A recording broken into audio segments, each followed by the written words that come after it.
म्हणजे तुमच्या लाईफमध्ये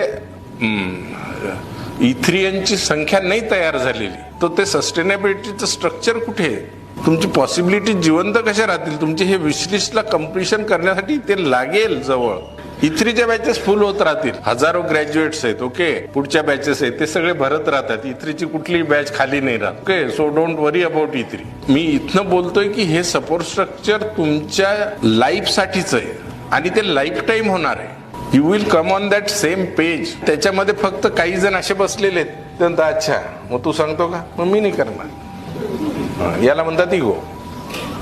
अच्छा अच्छा, म्हणजे हे त्यांचं धंदा सांगताय का मला करा. इथ्रीचा बिझनेस मी नाही करूंगी. Okay, ego. हां, तर तो असं पॉपअप होत राहील. त्याला थँक्यू म्हणायचं. ती पण एक कावकाव आहे, आपला इगो ही पण एक कावकावच आहे.